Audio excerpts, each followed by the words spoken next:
A businessman purchased a vehicle for his private use by drawing cash from business. This transaction is related to which of the following concept? तो ये business entity concept होता है और business entity concept के मुताबिक business एक अलग हैसियत रखता है अपने क्रेडिटर से, अपने ओनर से या अपने ओनर के किसी भी और बिजनेस से। Which statement is correct? तो इसमें कॉन्सेप्ट ये है कि एसेट एक्सपेंस ड्राइंग AED जब भी ये इंक्रीज होगा तो डेबिट होगा। LIC लाइबिलिटी इनकम कैपिटल जब भी इंक्रीज होगा वो क्रेडिट होगा और वाइस वर्सा। तो इस हिसाब से आंसर है हमारे पास none of these. 30% of the total assets of Akbar have been financed by liabilities. The total liabilities of the business are 6 lakh. What is the amount of owner's equity? इसमें simply वो equity पूछ रहा है जो हमारे पास formula होता है ना, asset is equal to liability plus equity, उसको हमने रीअरेंज करना है, इक्विटी फाइंड करनी है। इक्विटी हो गया, equity is equal to asset minus liabilities. तो जो इसकी फर्स्ट लाइन का मतलब ये है कि जो हमारे टोटल एसेट्स है ना उसका 30% है जो है ना वो लाइबिलिटी है। मतलब कि एसेट जितने भी टोटल है ना उसका जो 30% है वो लाइबिलिटी है। जो लाइबिलिटी है हमारे पास 6 लाख है। 6 लाख जो है ना वो 30% ऑफ एसेट है। तो हमें जब 100% मालूम करना है तो मतलब ये हो गया ना 30% प्लस 30% प्लस 30% प्लस 10%। 30 30 30 ये हो गया 90 प्लस 10 100। तो जो 30% है वो है 6 लाख। 6 लाख को 3 बार ऐड किया तो वो हो गया उसका 90% और प्लस 10% ऐड किया एक बार तो वो 10% जो है वो 2 लाख बन रहा है। तो टोटल लाइबिलिटी हमारे पास, टोटल एसेट जो हो गया हमारे पास वो हो गया 20 लाख। तो अब जो फार्मूला था हमारे पास equity is equal to asset minus liabilities वो हो गया 20 लाख माइनस 6 लाख। तो वो हमारे पास जो आंसर आ गया इक्विटी का 14 lakh.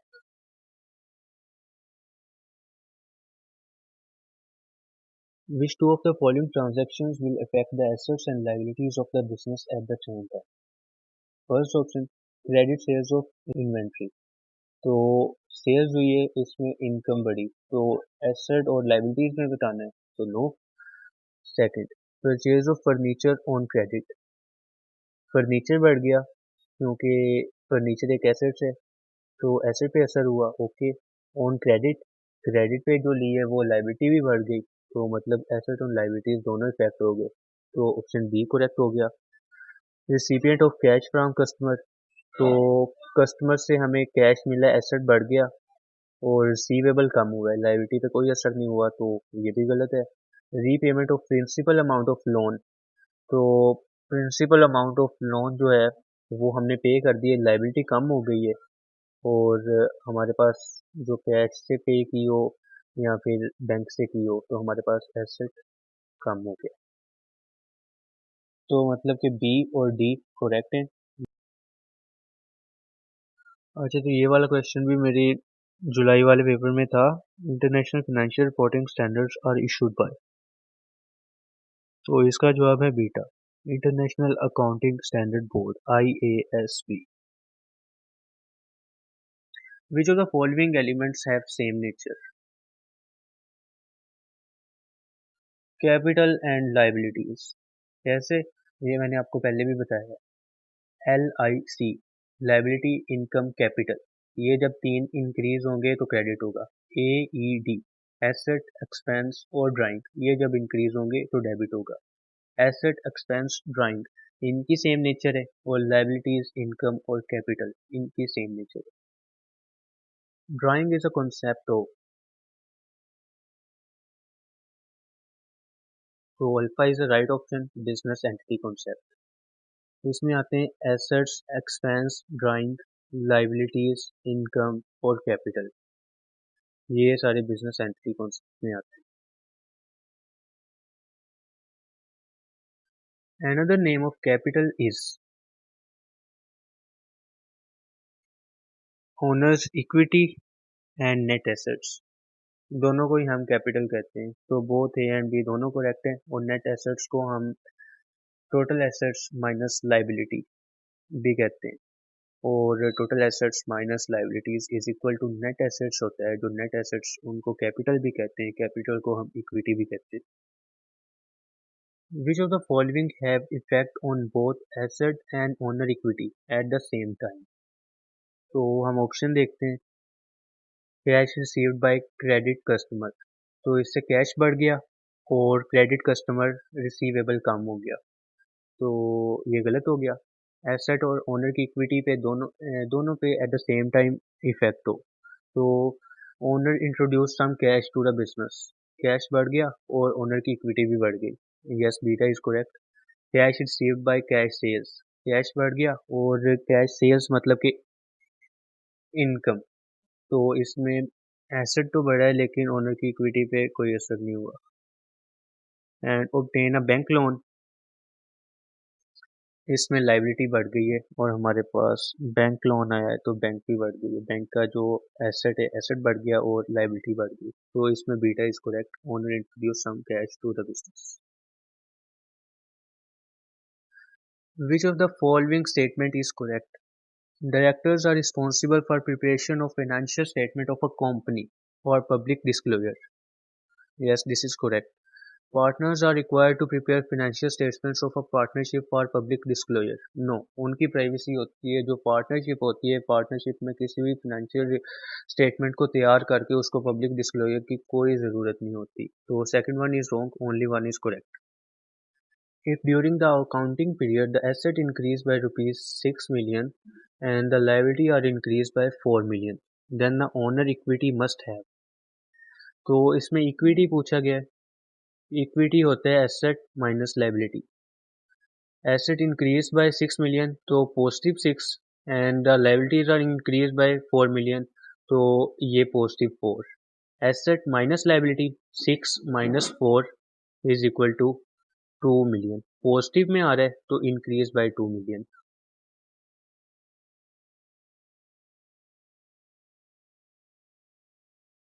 Our business commenced with capital in cash of rupees 1,50,000. Inventory of rupees 1 lakh was purchased for cash and half of inventory was sold at a markup of 20% on credit. Furniture of rupees 40,000 was purchased on credit.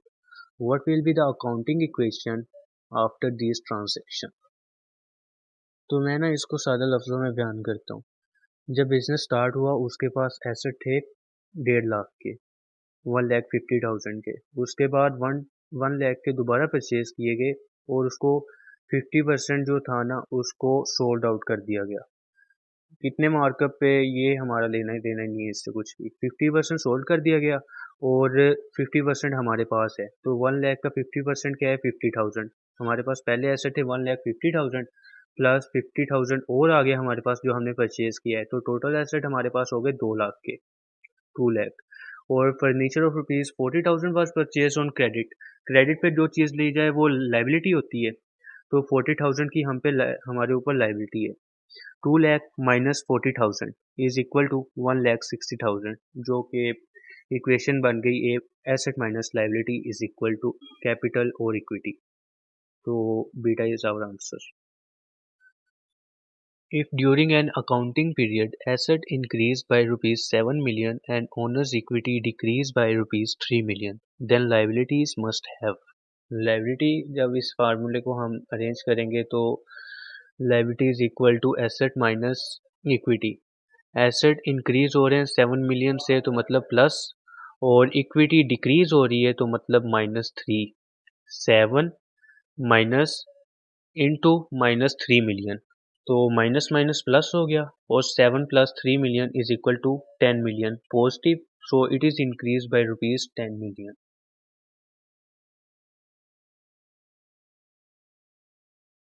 An item can be converted easily into cash.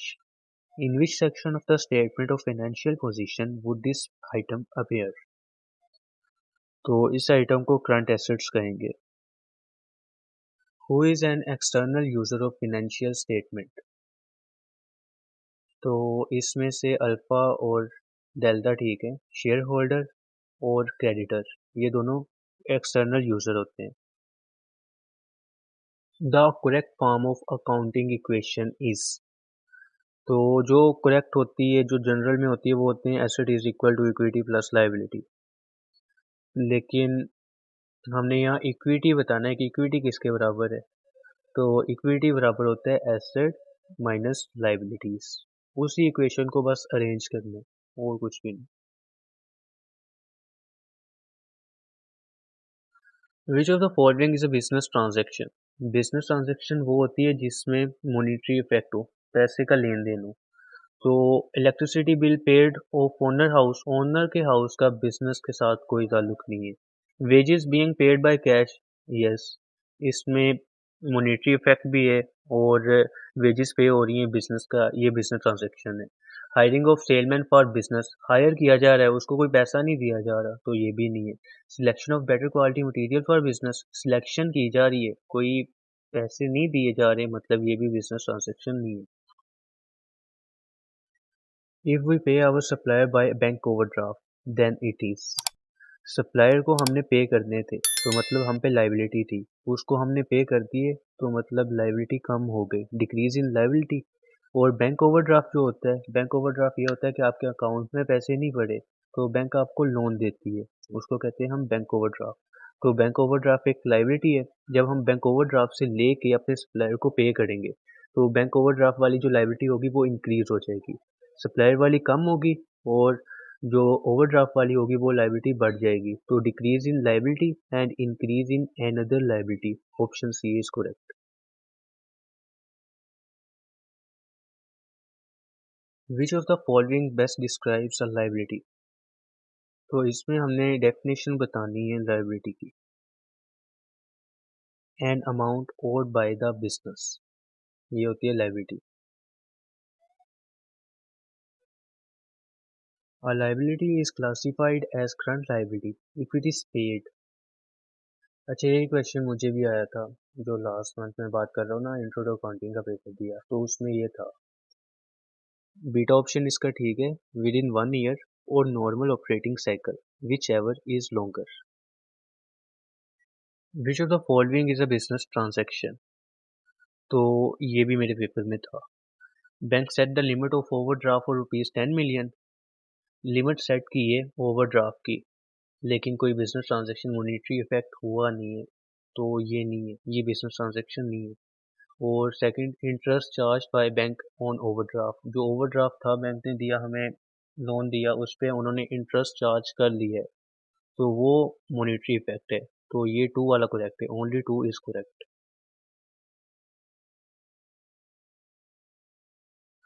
The owner contributes his personal car to the business.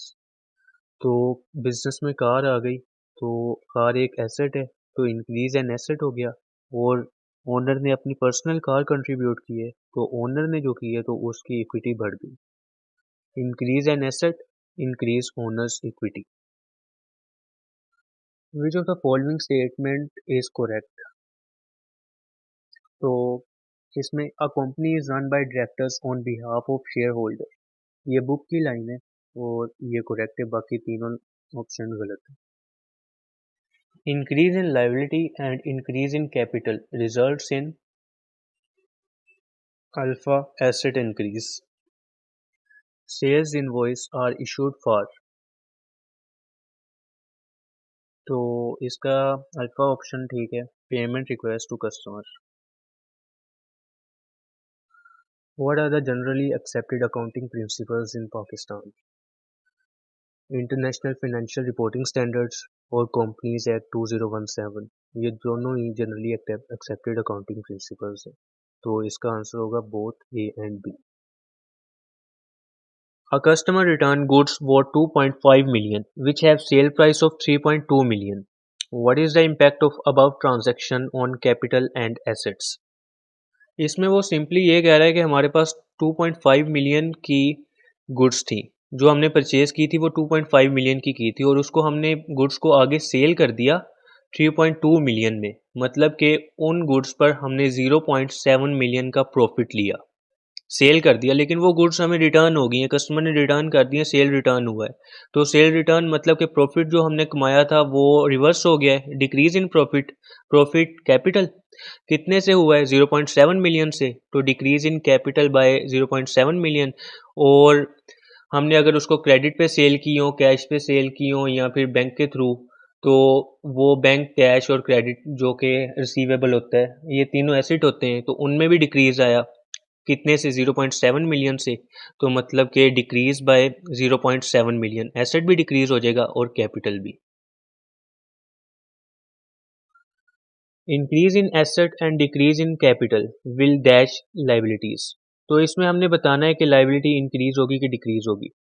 Simply जो accounting equation है ना, उससे समझते हैं। Accounting equation क्या होती है? Asset is equal to capital plus liability.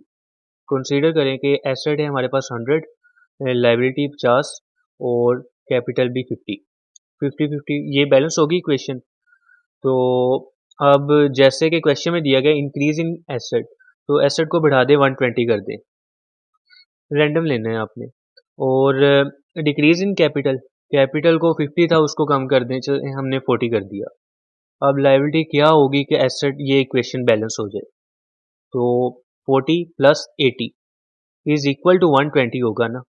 तो इससे इस लिहाज से पहले 50 थी लायबिलिटी, अब कितनी होगी? 80। तो मतलब कि लायबिलिटी इंक्रीज होगी। जब भी हम एसेट को बढ़ाएंगे और कैपिटल को कम कर देंगे तो लायबिलिटी इंक्रीज हो जाएगी। Decrease in asset might result in, ये भी सेम वो अकाउंटिंग इक्वेशन वाला है। इसमें लायबिलिटी भी डिक्रीज हो सकती है, डिक्रीज इक्विटी भी हो सकती है, इक्विटी को हम कैपिटल भी कहते हैं, और increase in an other asset भी हो सकता है। जैसे कि हम कैश पे कोई चीज़, फर्नीचर खरीद लेते हैं, तो डिक्रीज इन एसेट हो गया कि हमने कैश कैश चला गया, लेकिन फर्नीचर वो भी एसेट है, वो आ गया, तो increase in an other asset हो गया। तो इसका है all options are correct. Which of the following will capitalize the cost of vehicle. तो इसमें हम ऑप्शन देखते हैं। इंजन रिपेयर, रिपेयर हुआ है तो इसका मतलब ये एक्सपेंस है। फिलिंग ऑफ पेट्रोल, तो ये भी एक्सपेंस है। रिप्लेसमेंट ऑफ इंजन ऑयल, ये भी एक्सपेंस है। तो बचा क्या? Replacement of tyres. हाँ, ये हमारे पास कैपिटलाइज कर देगा कॉस्ट ऑफ व्हीकल को। अगर यहाँ एंड वाला जो ऑप्शन है ना, रिप्लेसमेंट ऑफ इंजन ऑयल, अगर ये रिप्लेसमेंट ऑफ इंजन होता तो वो कैपिटलाइज ही होता, capitalize the cost of vehicle. लेकिन यहाँ ऑयल है, ऑयल मतलब रिप्लेस किया गया है तो वो एक्सपेंस है। ये तीनों बाकी एक्सपेंस है, और रिप्लेसमेंट ऑफ टायर्स ये कैपिटलाइज किए गए। Rent earned from the personal property of Mr. Sanitizer, owner of the business, is included in business statement of profit or loss. तो ये बिजनेस एंटिटी कॉन्सेप्ट की एक एग्जांपल है। What will define balance sheet? Financial position of entity at last day of financial year. Which two of the following will take interest in financial statements of business? इसमें है investor और lenders. Relative of directors का कोई लेना देना नहीं है business की फाइनेंशियल पोजीशन से, उसकी स्टेटमेंट देखने से कि बिजनेस लॉस में है कि नहीं।